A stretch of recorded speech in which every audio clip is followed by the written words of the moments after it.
Hi everyone, welcome back to Books, Tea and Biscuits. I'm Kim. I'm Jo, but I'm not talking much because as I talk my voice will go and go and go. So what we've got for you today is I am reviewing 3 books, Jo's reviewing 3 books, but we've got 2 books the same each and then we've got 1 book individually, and we've got our, well I was going to say tea, but it's actually a chai latte, the normal version, not the coffee version. And the books I will be reviewing today, and that Jo will be reviewing that we've got the same, are Powerless by Lauren Roberts and The Very Secret Society of Irregular Witches by Sangu Mandanna.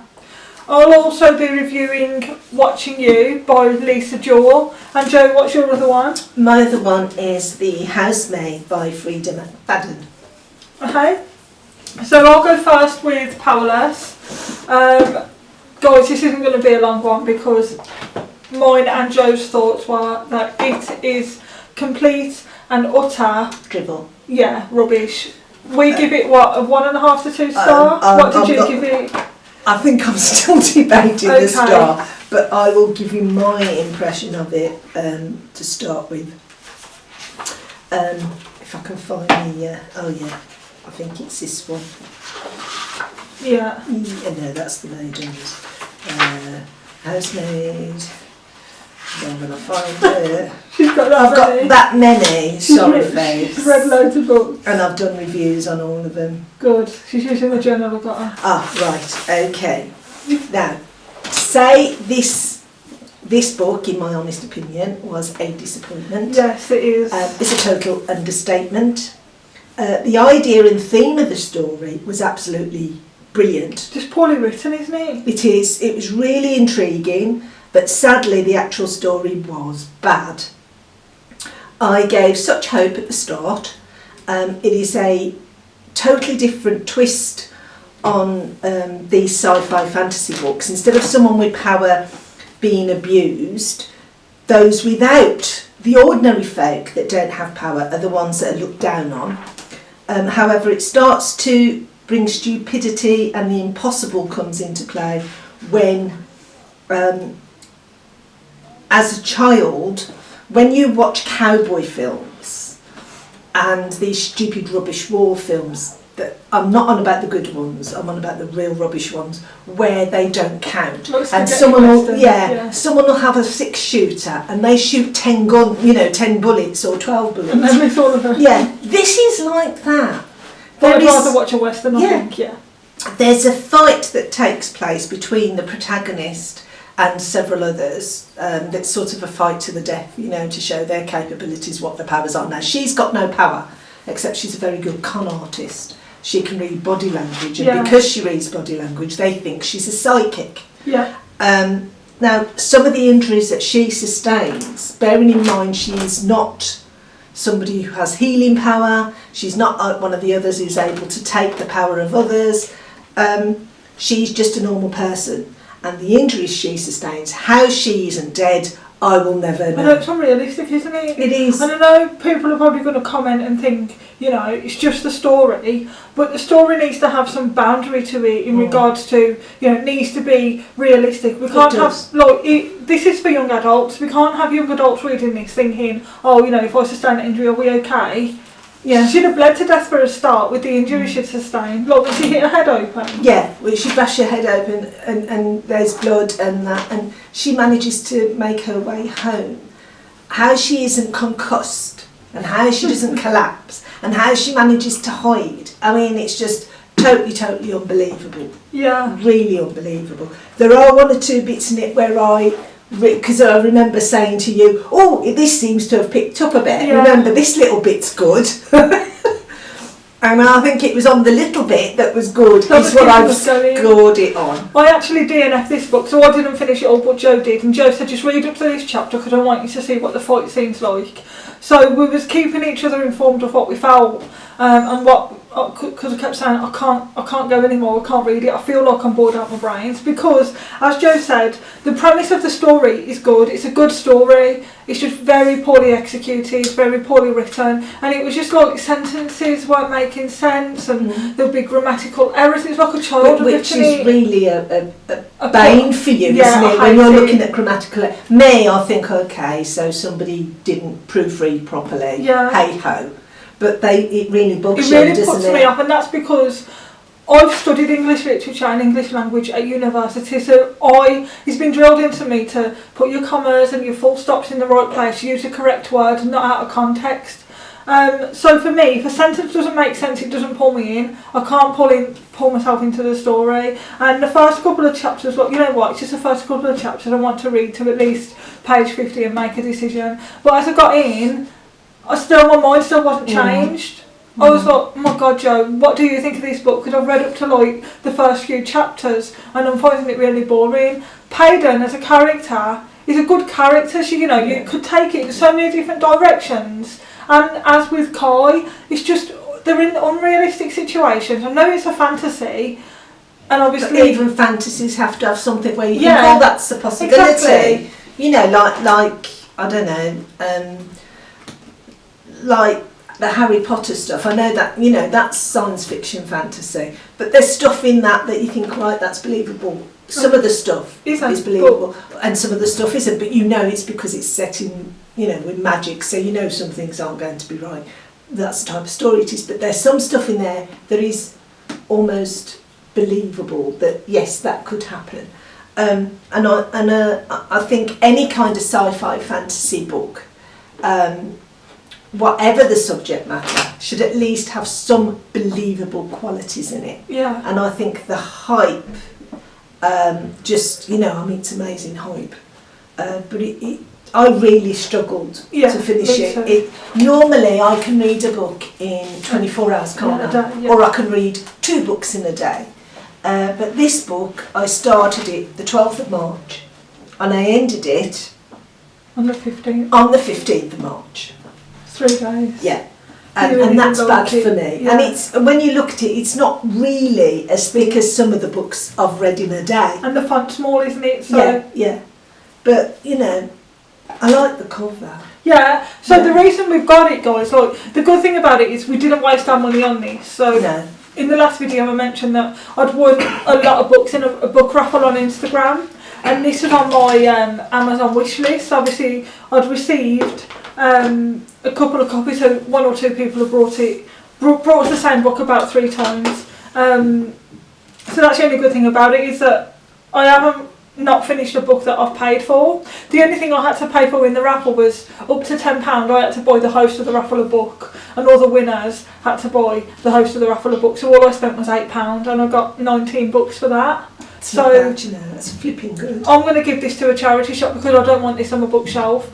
And this was on the wish list because A, the cover, like my favourite colour's purple, I love the sword, I love shiny things. I'm like a magpie with book covers like this. Yeah, if the cover draws you in, that's when you're in top. And it's not just that, it was all the hype around it. Like people were like, you really need to read this book. All the Bookstagram hype, all the TikTok hype.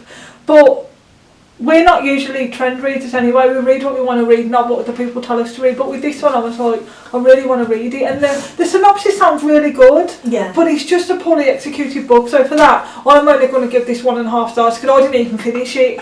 I don't know if Joe wants to give it any more, but that's 1.5 from me. I'm sorry. I'll give it 2, but the half is with the cover. Yeah, purple flowers. It's. I don't normally, when I'm looking at books, you've been shopping with me, I don't go for the cover. You'll say sometimes that's a nice cover.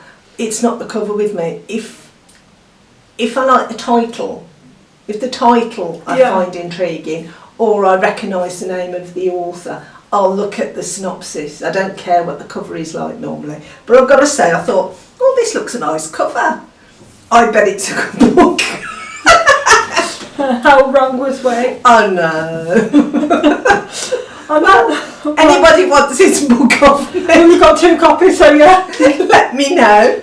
If you want a buddy read, you can. You might like it. I mean, this is only our opinion. I'm sure there's lots of people out there that think differently do because of the hype. and don't take on board the reality of fights to the way these fights were, whereas we do. I'm sorry, we're a bit picky like that, yeah. but I think there's certain things that have to be factual. Yeah. I'm sorry. But if anybody wants this book from me, let me know. Let us know before we take it to a charity shop. Okay, so the next book, again, we both read, and this is The Very Secret Society of Irregular Witches by Sangu Mandanna. This book is about the protagonist is Mika Moon, and she's in. I love that name. Yeah, she's I in. always think of Nikki. Yeah, you know, the woman who did that.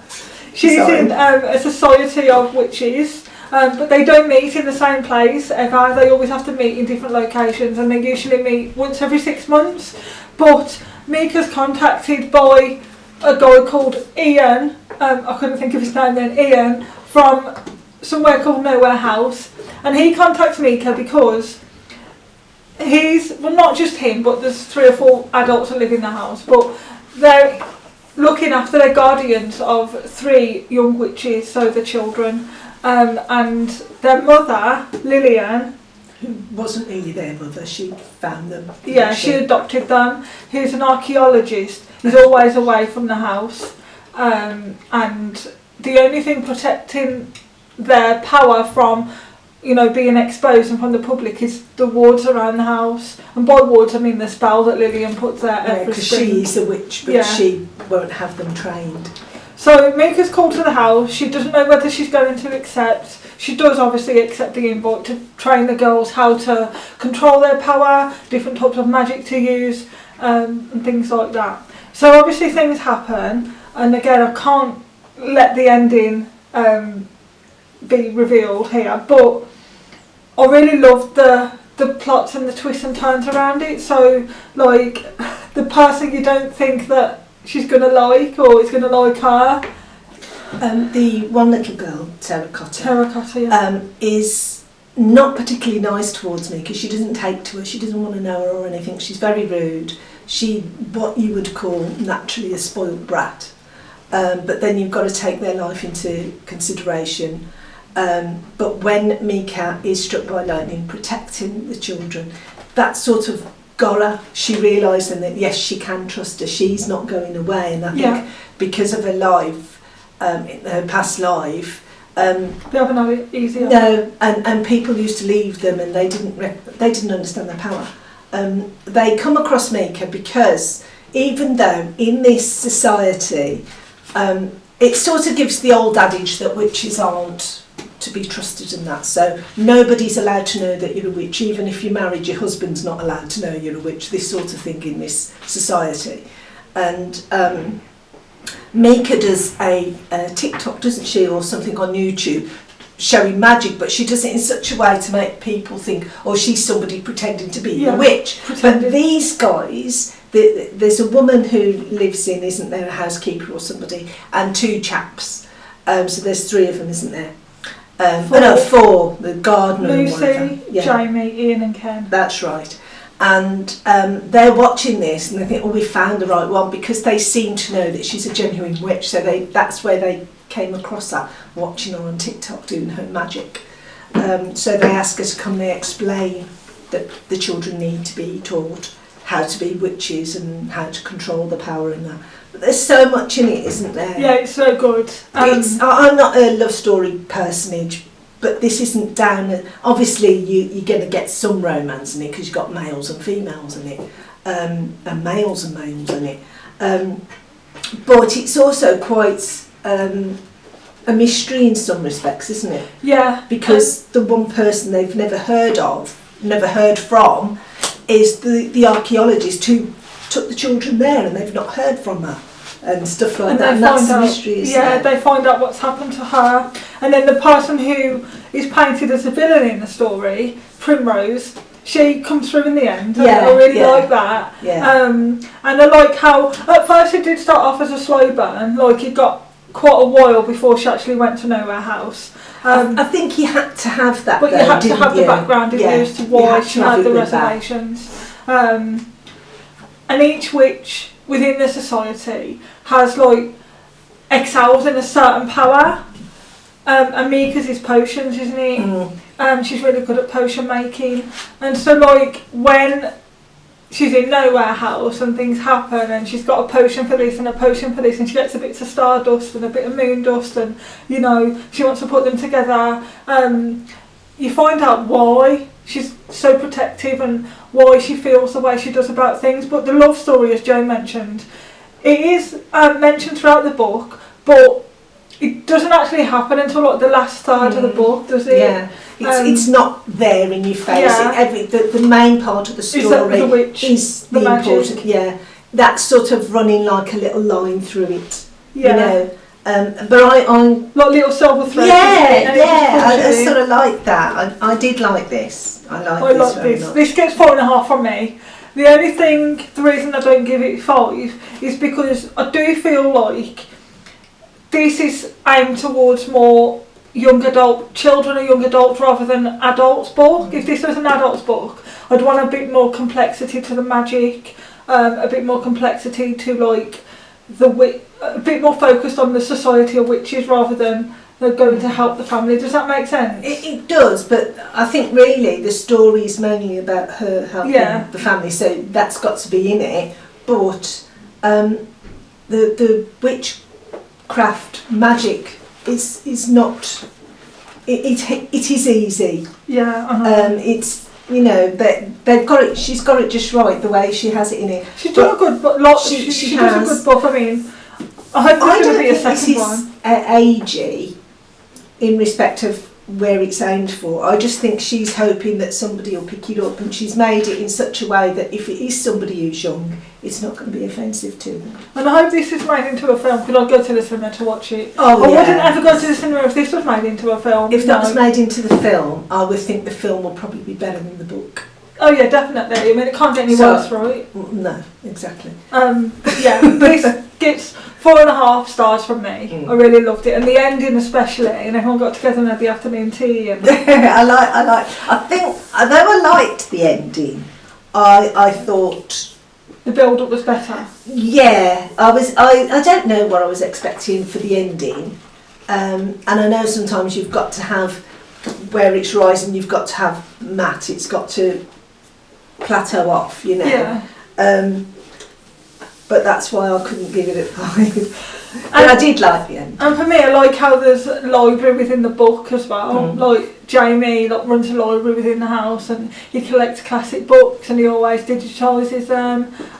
There's that. The other protagonists, they are very much 3-dimensional as well. They have an important focus. It's not just all her. It's her with them helping her. Yes. And it's really good the way they are involved as well. It's all intertwined, isn't it? Yeah. It's like she's come upon a family for herself as well. And that's what she needs. Yeah. It's really good. I did but like I it. This. I really I love the cover, so I'll be keeping this one. Just so you know, and I would read it again because it's like one of those books where if you go on holiday, if you go on a day trip or something, you can read it on the train. It's a quick read. Obviously, again, because I work full time, you're probably sick of hearing it. I can't read as much as Jo, so I'll read like a couple of chapters an evening, or if I've had a really stressful day, I'll only read like one chapter. But I can't start a chapter and then put it down. I have to finish a chapter. So it does take me a couple of days to read a book, even this thin. But if I had a week off, or at least 2 or 3 days, I'd get 1 or 2 read at least. But this took me 2.5 days to read, I think probably 3 days. I haven't got my journal, Jo's got hers, but I left mine, it's on my dining table. That was clever. Yeah, I was sorting everything out. I've got, pick up, you should see the chocolate I've just given Jo. Pick up Jo's chocolate, pick up the memory card for the camera, pick up the whole bag of books, because you should see the pile of books down here. I was like, pick up this, pick up that, and this is the reading journal where I've got my actual notes on as I read each book is still on my dining table. I actually read this. I started it the 1st of March and finished it the 3rd of March. But because there was things going on. Yeah, exactly. March was a busy month for us, wasn't it? Yeah, and I had to keep putting it down, and stuff was happening. So I couldn't read it as quickly as I wanted to, and I was getting very frustrated with myself. But I did manage to finish it. I was upset when it finished. I thought, shall I start reading it again? I thought, no, I better read something else, because Kim will not be happy if I say I've only read one book. But no, I mean, you can read it twice if you like. I know, but not one after the other. But for me, I really liked it. Yeah, I think there's not much else I could say about it. It wasn't a bad book. No. I really like it, and it's one of them books where if you're in a reading slump, it'll get you out of a reading slump as well. Yeah. Which It'll get you interested in reading. I'll go through often. Yeah. So yeah, that's that one. Yeah. Now the 3rd one. These are different for us, aren't they? They are. Yes, this one. You go first on yours, okay? Yeah. This is called The Housemaid Up by Freda McFadden. I've never read her books. I've seen her name and I've thought, oh, I don't know whether I wanted to read them or not. So I got this book and it's really good. That won the Goodreads Choice Award. Doesn't surprise me, actually. This is very much a psychological thriller. I'll just read from my notes. I didn't expect what this book had to offer. Such a great read, truly a page-turner. After being in prison for 10 years, Millie gets out but has difficulties getting work due to the ex-convict label. However, she does manage to get a job in a cafe, but she loses that job due to a fight. Now, there are reasons why she ends up in the situation she's in, how she ended up in prison. I'll go through those in a bit because it's not going to ruin the story. And she finally manages to get a job as a housemaid. Living in, which is good because she's been living in a car, which is bad because if her probation officer knew, she'd be sent back to prison. Because she's homeless, obviously she couldn't pay rent because she lost a job. So it got her out of trouble. And it's no longer an issue. She starts her new job, but she realises things are not what they seem. When she first went for the interview, the woman who interviewed her was very nice and very, lovely, what seemed to be a very lovely, fair person. And the house was spick and span, well-to-do people, somebody with money. And when she got there, the day she got there, the house was a tip, as if it hadn't been cleaned for God knows how long. Like hoarding tip or not as much? No, it was messy. No washing up and stuff like that. I mean, it was like she was making trouble for the housemaid before she starts. So things aren't what they seem. And neither are the husband and wife that she works for. Definitely. The worst thing you can do when you're in that situation is fall in love with the boss.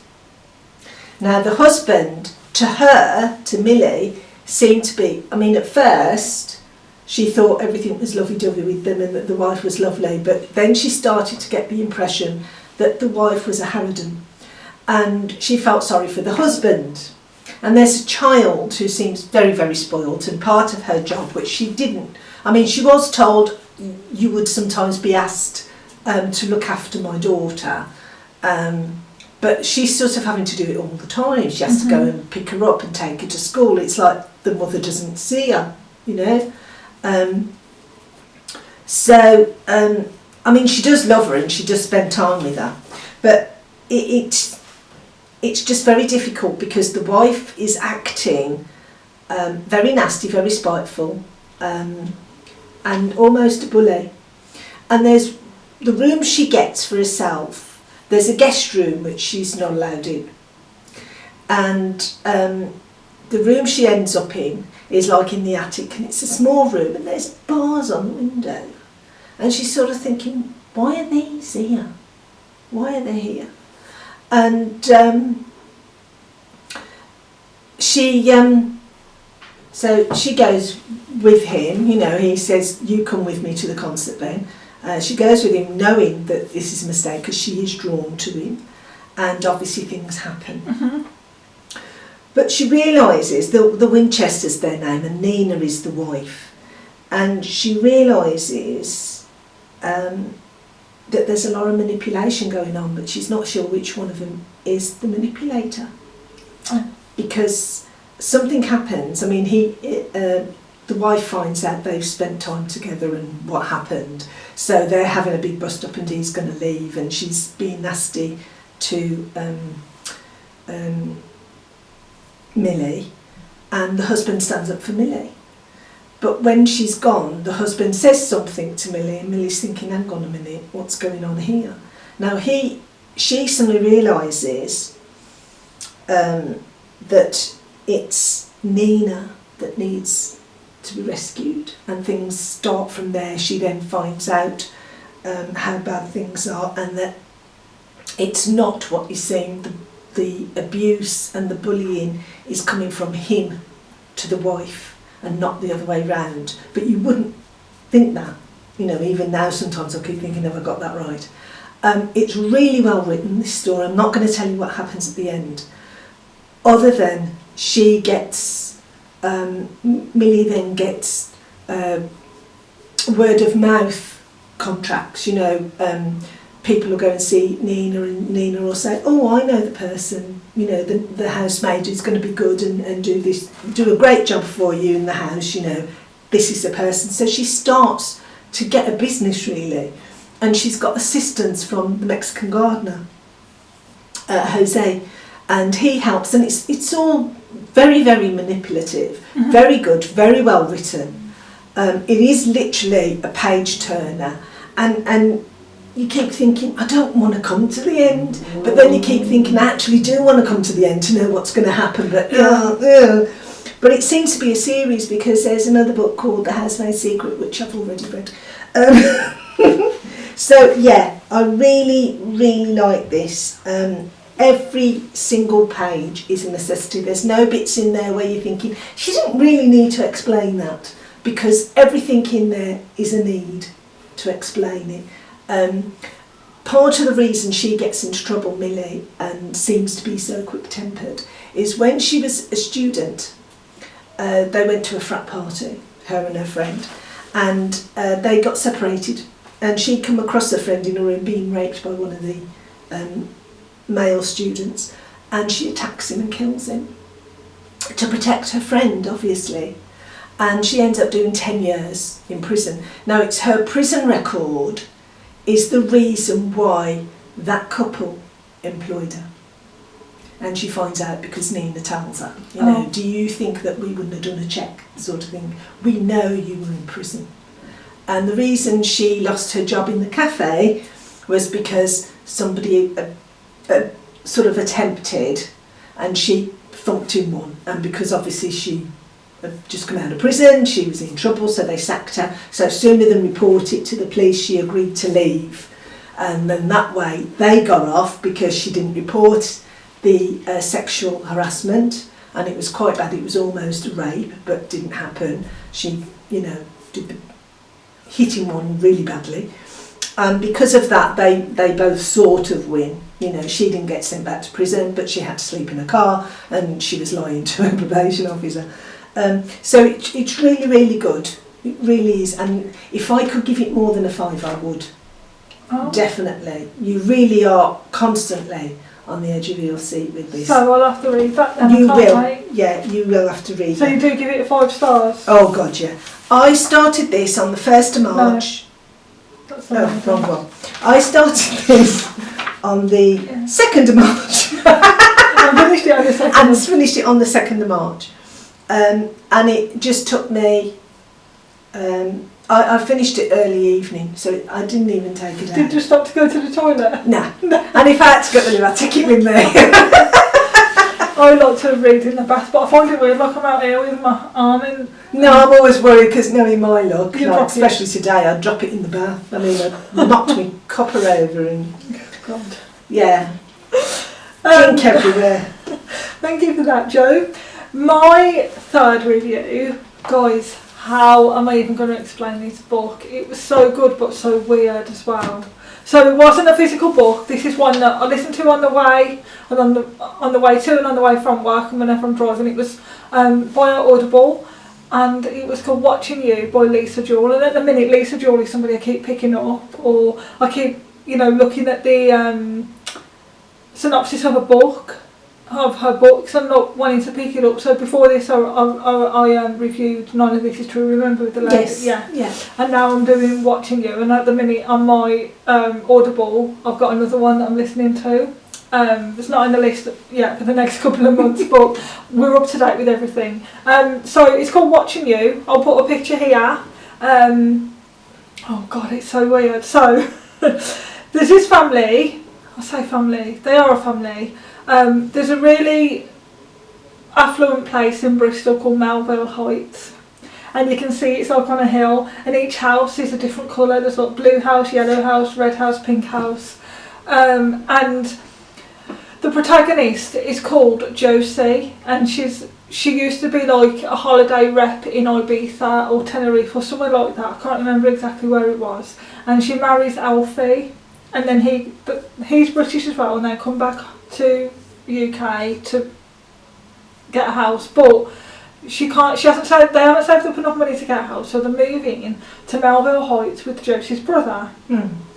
So her mum has recently passed away, and she moves in with her brother, and it's on Melville Heights, but across the road there's a new family moving in called the Fitzwilliams, Henry Fitzwilliam, and he is a head teacher of one of the secondary schools in the area. But she sees him, and he's quite much I can't get my words out. He's quite a lot older than her, but she's infatuated with him. But there's somebody else who lives in Melville, but not Melville Heights, called Jenna. Can't remember her surname, but her mum thinks that people are conspiring against her. People are watching her, she thinks. And as soon as she sees Mr. Fitzwilliam, she goes to her daughter Jenna, "He's here to watch me. I saw what happened in the Lake District when you was 10 years old. He was on holiday with us at the beach. He shook his wife by the shoulders because they was having an argument. Somebody was shouting at him, poking him in the shoulder. Like someone's mother was having a go at him, shouting at him. Her daughter had recently passed away. She'd hung herself, and the mother thinks that Mr. Fitzwilliam had something to do with it. And this happened when Jenna was 10. Jenna's now 15 or 16. And obviously Mr. Fitzwilliam has moved into the same area as them, and she thinks he's there to watch her, that because she's one of these people anyway, where she's on the internet, and she's joined this forum where people get together and they think that they're being watched and that everything's a conspiracy against them. So paranoia. Yeah. But what she does is she leaves her house late at night, and she'll like stand outside people's houses and photograph them, or stand in the bush and things. And so she does to them what she's accusing people of doing to her, but it's her. But it's not Mr. Fitzwilliam that's watching them. It's his son. Ooh. So he's a little bit, I'm not going to say weird, but he's alone, he's lonely. So his mother, it's going to sound weird, but when you read the book you'll understand. Mm-hmm. His mother used to be taught by Mr. Fitzwilliam. Right. They met on the bus when she was 17, and she kind of forced her way into his life, and then they got married. So she's not all there, his mum, okay. But she puts on this show that, they're this affluent family. They are affluent because of his money, but his mum really doesn't do much. Anyway, he's a genius. He knows 3 or 4 languages. He's in the top sets for everything. He's really good at maths and science, and he's really interested in people watching. He's not watching people to be weird, or there's no like sexual pleasure in it or anything. It's just to see if you can read them. Yeah, well, like this cardigan, for example, that you're wearing, they might not have seen that colour cardigan before, so he'll take a picture of you. Right. Obviously, without your consent, you don't know about it. Yeah. And he's probably hiding away where you can't see him do it, like walking home from school. He'll take a picture of the girls and he gets infatuated with one of the girls, so he photographs her skirt, and he goes to Forever 21 and he buys her a similar looking skirt and puts it through a door. Oh, right. So he's not doing it from sexual pleasure, it's he's doing it, but a murder happens, and him and Jenna think that Mr. Fitzwilliam are to blame. So do you remember me saying how Jenna's mum thinks that Mr. Fitzwilliam's there to watch her because of what happened in the Lake District, that there was a mother that was shouting at him because her daughter had just died. Yeah. So when that girl died, she was infatuated with Mr. Fitzwilliam as well. Okay? Okay, I'm with you. So that's why the mother was blaming him, because her daughter was infatuated with him, but she's not actually done anything. But she thinks something was going on, but it wasn't. Mm-hmm. We find out at the end why the girl killed herself. So the murder that's happened in Melville Heights has happened because we find out why the girl's killed herself. And actually, the person that Josie is living with, so the new lady that's moved into the blue house, I think, or the yellow house, with her brother and his wife, it's the wife that's committed the murder. And Jenna's her brother-in-law. Yeah. Sister-in-law. Her sister-in-law. Yeah. And Jenna's mum was in the alleyway taking pictures of people, and she's the only one that's got evidence. But Jenna and Mr. Fitzwilliam's, I'm trying to remember his name. I keep wanting to say Alfie, but it's not Alfie. You can put it there when you've... Yeah. I always do anyway. They're trying to come up with solutions as to what they think has happened. But they're the ones that make Jenna's mum go to the police, because they find out a Facebook profile of Josie's sister-in-law. Anyway, so with Josie, she gets infatuated with Mr. Fitzwilliam, and he's infatuated with her. But again, it's kind of is a sexual pleasure, but she never used to bully anybody herself. She got her little friends and little minions to do it. But the girl that died went to the same school as Mr. Fitzwilliam's wife. Mm-hmm. And she's a relation to the sister-in-law. Right. So Josie agrees to meet Mr. Fitzwilliam in a hotel in Brighton. And obviously they do go to have sexual intercourse, and she takes his shirt off and she just sees all the bruises. And obviously he breaks down and tells her what's happened, and then he races home to go and speak to his wife and his son, and then he finds her dead.